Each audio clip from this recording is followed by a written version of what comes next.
I think that they are going to try to push for Justin. This is what I think. Or maybe Padyy.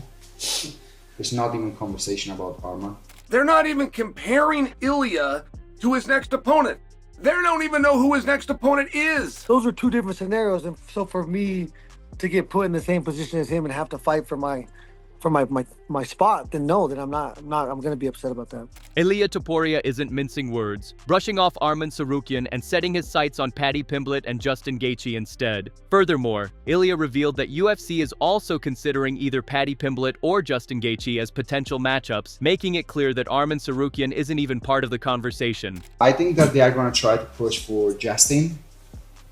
This is what I think. Or maybe Padyy. There's not even conversation about Arman. Taking a direct shot at Arman Tsarukyan, Ilia Topuria didn't hold back, saying that when you put so much work into preparing for a fight, the last thing you want is an opponent who might bail at the last second. And to him, that's exactly what Arman represents. Ilia flat out dismissed him as a real contender, making it clear he has zero interest in giving Arman a chance until Arman proves himself by actually stepping in there with someone else first. When you put so much effort in the game, and whatever you're doing, and you have a guy in front who you don't know that maybe he could pull out from the fight, that's not something good for us. It's not on my back, bro. I don't care. No one cares about the excuses. They're gonna give him a fight before the title shot because there is no way. If I'm the world champion, I'm never gonna give him a chance to fight for the title. I will be like, listen, if that's the case, take my belt. Always. Dude, that is like... I always have a strategy. Nothing happens by chance. You work off percentages. Always. Always.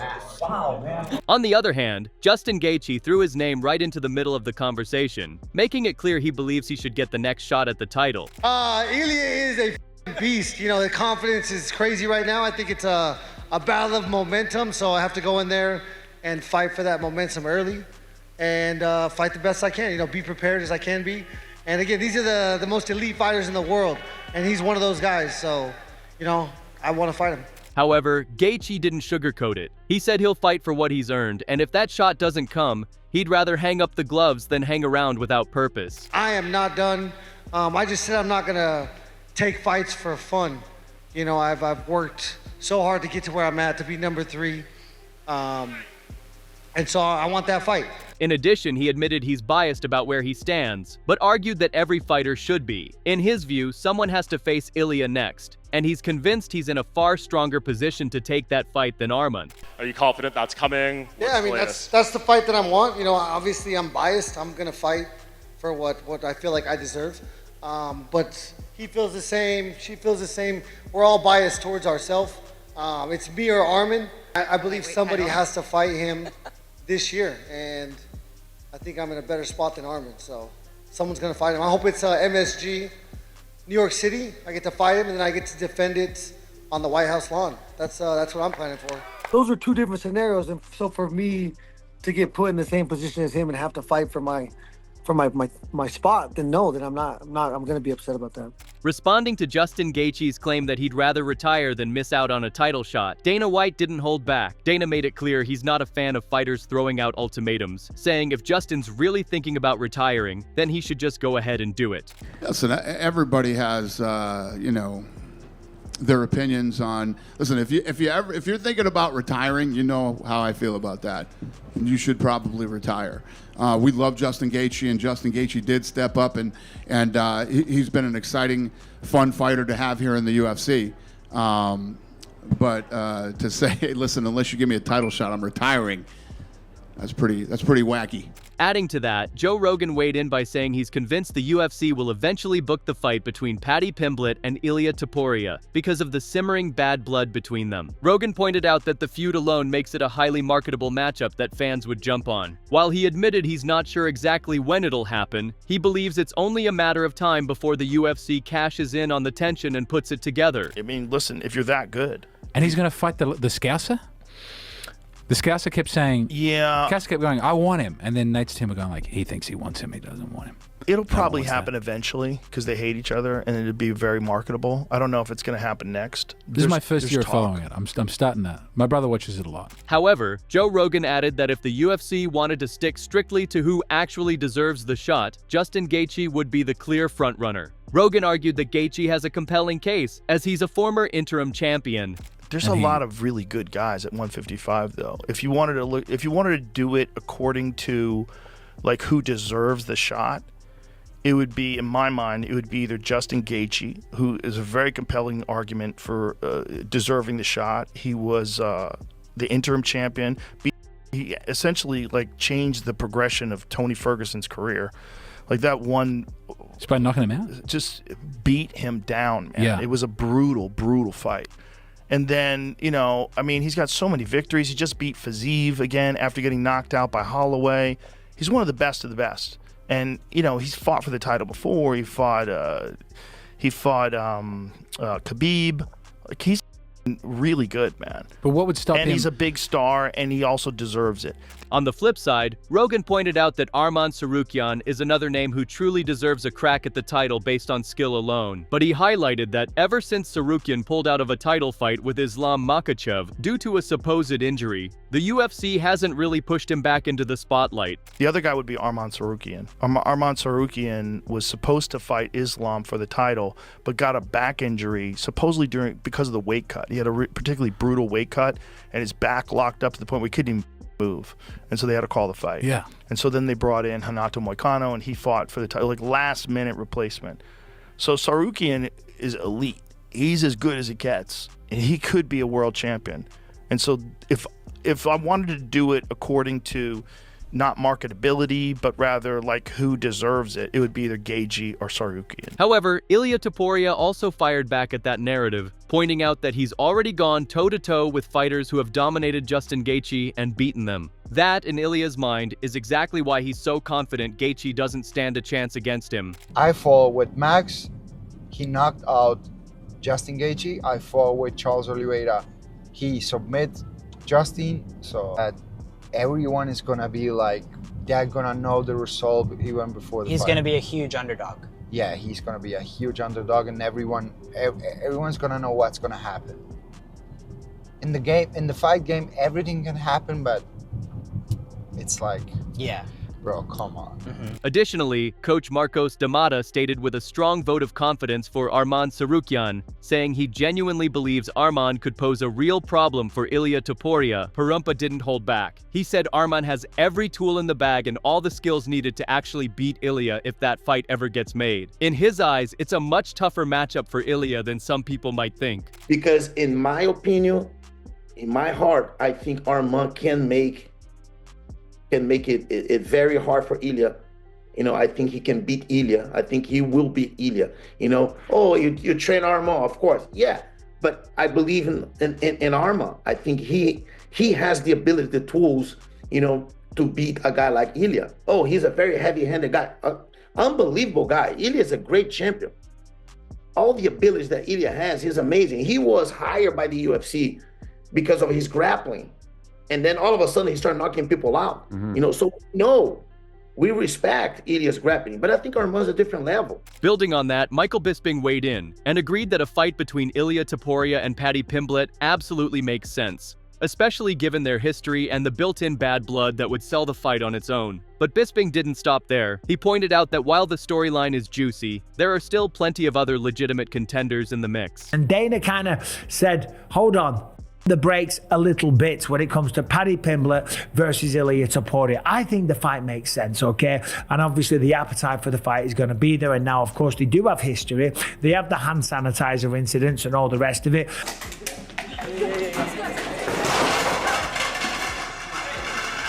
And now they've got the square off inside the octagon, okay? It makes all the sense in the world, but there is other people out there. There is Justin Gaethje, who said that he's going to retire if he doesn't get a title fight. I'm waiting for the winner of Ilia and Charles. They fight next. And if anyone said he doesn't deserve it, and he said, I'm not going to fight for the title, I'm just going to hang up my gloves. Dana White kind of shut that down and said, you know how I feel about that. But Michael Bisping also highlighted that Arman Tsarukyan shouldn't be overlooked in this whole mix. He pointed out that Arman is actually the #1 contender right now and proved just how serious he is by stepping in as the backup for Ilia Topuria versus Charles Oliveira, making weight and showing he's a true professional. For Bisping, that level of preparation and motivation makes it clear that Arman is more than ready. There's Arman Tsarukyan as well. Now, Arman Tsarukyan was the backup fighter for this fight at the weekend. He made weight, he walked out, he showed that he's dependable, he shows that he's professional, he showed that he can make weight, and he also showed that he's motivated. Of course, Arman Tsarukyan comes from a very wealthy family, so he doesn't necessarily have the same motivation some might think.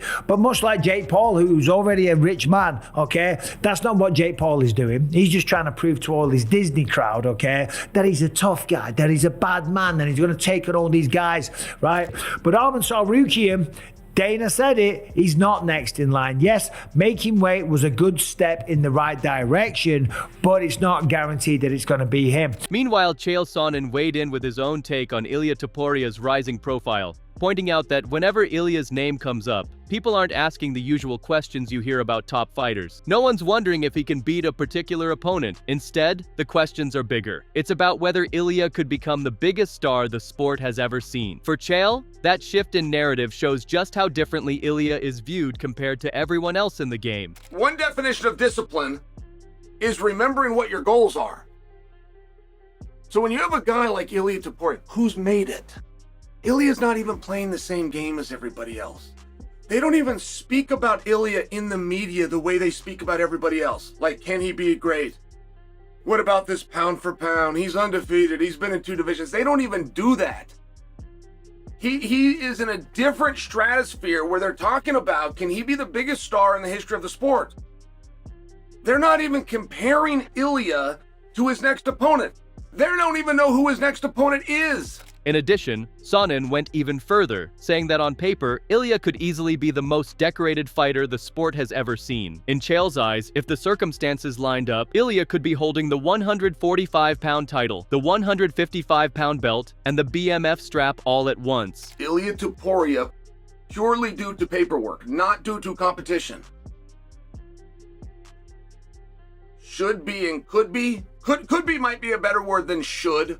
But he could be the most decorated fighter in the history of the sport. He could be the 45-pound champion, the 55-pound champion, and the BMF champion.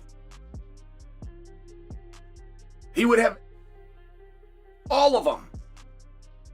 But the order that they did things, he is just the lightweight champion. And he went a period of time in the last 6 months where he wasn't even the champion at all. For Michael Bisping, when all's said and done, the matchup that's most likely to happen is Ilia Topuria versus Padyy Pimblett, and he believes it's one of the biggest fights the UFC could book right now outside of anything involving Islam Makhachev. So Ilia Topuria, the lightweight champion of the world, the former featherweight champion of the world, and the sport's best chance of a 3-weight champion that just destroyed Oliveira. I think he fights Padyy Pimblett, Madison Square Garden, and that's one of the biggest fights right now that the sport can put on. In fact, outside of Islam, it is simple as that. Bisping pointed out that Padyy carries the loudest hype in the division and has a unique ability to connect with both younger fans and the older crowd tuning in. In his eyes, Pady's popularity easily outshines most of the other contenders, but he also has the history and bad blood to go with the fight, which is exactly why pairing him with Ilia makes too much sense for the UFC to pass up. Padyy Pimblett moves the needle. Saturday night, when they showed all the celebrities, when they showed the fighters in the crowd, he got the biggest pop by far. Lucas, my son, he has a girlfriend. She's 14 years old. When I met her, she said, do you know Padyy Pimblett? Right? Didn't ask about John Jones, didn't ask about Alex Pereira, Conor McGregor, or anyone like that. Conor McGregor at this stage, he's old news. Padyy Pimblett is current, and he resonates with the younger crowd, and it resonates with everyone. Because when they showed him on camera, the place went mental, okay? He is popular. He just beat Michael Chandler. He's undefeated in the UFC. He's got the history with Ilia Topuria, and that's the fight that they got to make. Now, I don't know if it is going to happen. In addition, Merab Dvalishvili also confirmed that Ilia Topuria wants the fight with Padyy Pimblett and pointed out that the two can't stand each other, which only makes it bigger. Yeah, Ilia wants this fight against Padyy Pimblett, and Ilia really don't like him. Yeah, Padyy said people are so stupid thing about my country, Georgia, and Ilia respond how every Georgian should respond this, and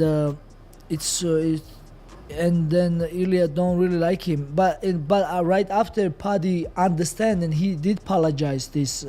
He did apologize about this in online, and he did interview Padyy. Moreover, Merab said this matchup would explode with hype because of the backstory, the hate, and the winning streaks both guys are riding. And I guess this fight will be big fight, and I think because of Ilia wanted, and Padyy is such a great win streak, and he was fighting and finished a lot of guys, and I think this fight will be good. While he gave Padyy credit for his skills and physicality, Merab emphasized where he thinks this ends up, saying that Ilia always figures out a way to catch whoever's in front of him, and Padyy wouldn't be any different, even if the size difference is massive. Padyy is a great fighter, man. He's big, physical, everything, but Ilia always find a way to win. Yeah. Yeah. Yeah, Ilia is so smart, man. He will study so much, and Ilia is such a strong, and even against Charles Oliveira, he looks small. Small, yes. He looks small. Yes. Charles looks so huge. Huge. And Paddy's a big guy too. Yes, but trust me, like Ilia said, one of the Georgian interview, like the doesn't matter, size doesn't matter. You know what I'm saying? You think he could win at 170? I think he can win. Jeez, yes, I Louise. think he can win. However, Beneil Dariush didn't hold back on seeing a fight between Ilia and Padyy. He said straight up it would be like feeding a kid to the lions or sending a sheep to the slaughter. But even with that brutal assessment, Dariush admitted you never really know what Padyy might pull out when he is inside the cage with Topuria. I'm assuming they want to give Padyy the title shot, and they're, and I know Ilia wants that fight too, so it makes it a lot easier. It's almost like I feel like you're feeding the kid to the lions, but you never know. He might have something we don't know for Ilia, so we'll see. You're saying feeding the kid, as in Padyy the Baddie, to the lions against Ilia Topuria? Yeah, it feels that way. You're it's like a sheep to the slaughter, but you don't know that, because we're all fighters, and somebody's style may be so different or whatever that actually causes problems for Ilia. I genuinely don't know, but so far Ilia has looked unstoppable. Furthermore, Dariush pointed out that if anyone truly deserves the shot, it's Arman Tsarukyan. He didn't dodge the fact that Arman's decision to pull out against Islam left the UFC frustrated and stalled his momentum, but Beneil still believes that, on merit alone, Arman is the clear #1 contender. I think Arman, obviously, he beat Charles. He had a great streak. Pulling out of the fight the week of that kind of really messed him up. But I think he's probably I would say he's probably #1. Stylistically, though, if you think about it, I think a guy like Gamrot could cause some issues for Ilia, because he can shoot. Not once, not twice, he can shoot until he finally gets you down. In the end, whether it's Padyy Pimblett's hype train, Justin Gaethje's relentless grit, or Arman Tsarukyan's quiet but undeniable claim, Ilia Topuria is right in the thick of it all, unapologetically picking his battles. Let us know in the comments section below who you want to see Ilia face next. If you enjoyed the video, make sure to like, share, and subscribe, and we will see you in the next video with more exciting updates.